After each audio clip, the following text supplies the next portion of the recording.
400 years ago, the metaphor for the brain from the philosopher René Descartes was that it was like the nerves were like hollowed out plumbing, and currents moved up and down the nerves. And we still speak of currents, but now electrical currents. Then the model changed as we developed electrical machines to, something like a circuit board. But no one could conceive of a non-hardwired circuit board, so we started to think of the brain as hardwired. And now with a computer, people tend, in that master analogy, to think thought is something like the software and the brain is the hardware. But what we really find, if we just can speak about the brain on its own terms and not in terms of that metaphor, is thought actually can change the physical structure of the so-called hardware and its function. And once you realize that and dig into what the laws of that are, some very interesting possibilities arise. Because I'm a doctor, I started to look at what illnesses or conditions that people were suffering from could be changed. And part of that was to help those people, of course. And part of it was to test the idea. If it was really true, you should be able to change some illnesses.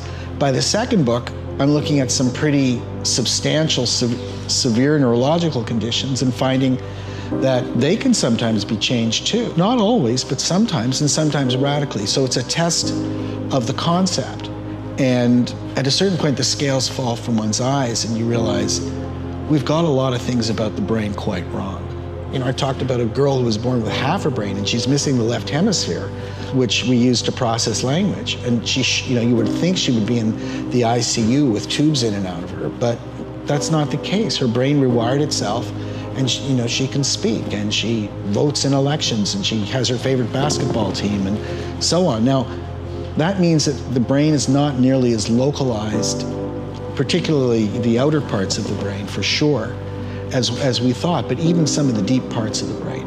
So think about that. What does that mean? That, thoughts that are not localized to modules. I think it's the most important change in our understanding of the brain in several hundred years. Everybody thought that the circuitry was formed and finalized in childhood. That gave rise to a view of human development, human potential, that taught people that you're stuck with what you're born with in a kind of absolute way.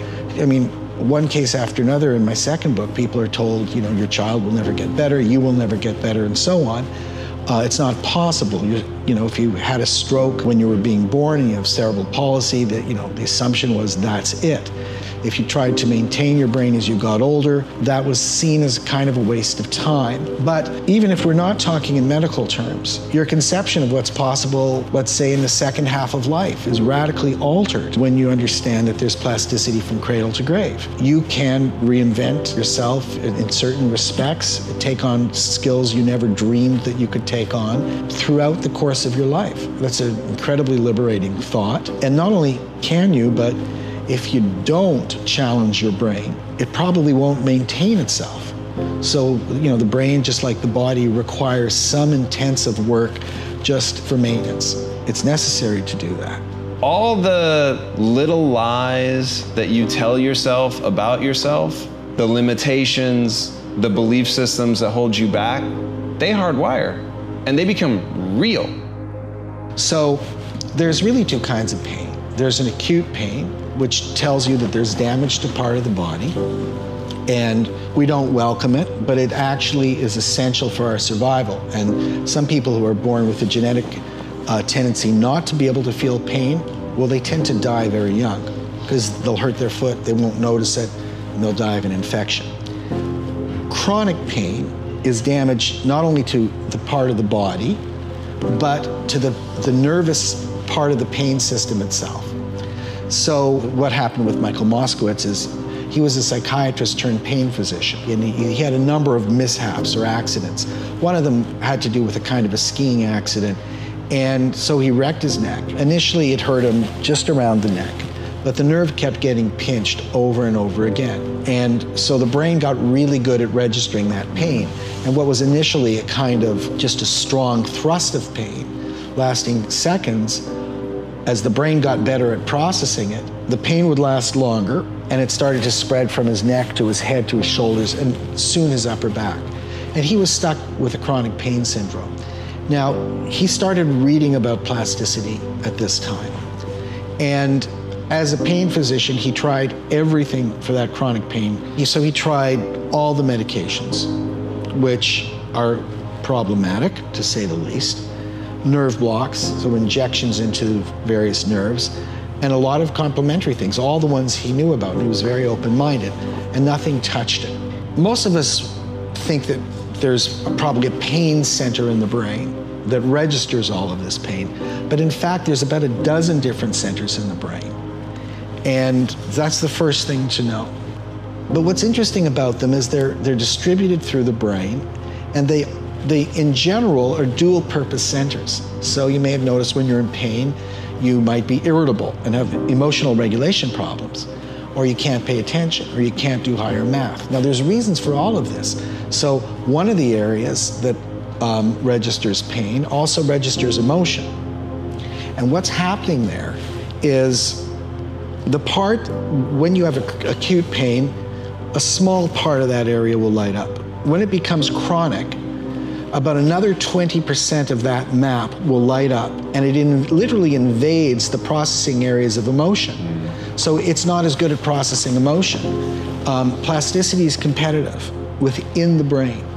The same thing can happen to the attention areas and to visual areas. So what Moskowitz thought to do was, every time I feel that pain, I will visualize something. It didn't matter what he visualized, interestingly enough, to see if I can take back that part of my visual map that is being hijacked by pain. So he visualized 3 actual brain scans. One of the brain not in pain, so the pain areas are not lit up. One of the brain in acute pain, and so you'd have about a dozen areas that had little pinpricks of neuronal firing. And then one of the brain in chronic pain, and these pinpricks become supernovas. And he just imagined every time he felt any pain whatsoever, kind of dialing it back from supernova to pinprick to nothing. He does this several weeks, and he's always in pain, so he's always doing it, no result. By the end of, another week, he notices he's, got about 10 seconds free of pain. This is after years of pain. Not even sure it was right. By the end of several months, he's got 15, 20 minutes free of pain. By the end of a year of doing this every time it comes up, he's off all his pain meds, and he's completely pain-free. Wow. He's destroyed his chronic pain syndrome. In my first book, I describe people working with obsessions and compulsions, and it's a very similar thing. They have recurring thoughts that just won't go away, and they really have to know that you measure the success of that day by just thinking about how much effort you put into it, not whether the obsession or compulsion went away or the chronic pain went away that day. Because you're creating like a new gear shift inside your brain that's being built up from scratch so that you have conscious control over this to change it. And that takes a while. The mindset should not be conceived of as simply whether you've got a reward today, but you understand that to be a human being, to have a brain, is to be a creature that learns. And a lot of learning is incremental and slow. What Dr. Norman Deutsch is talking about is that we often create limitations for ourselves that don't need to exist. We create boundaries around our mind and think that we are incapable of breaking them down. But that is just not true. Whether you want to overcome pain or replace bad habits with good habits, that is all possible, and it starts with retraining your mind, and you can start today. So comment down below just one simple task that you can do today to start retraining your mind.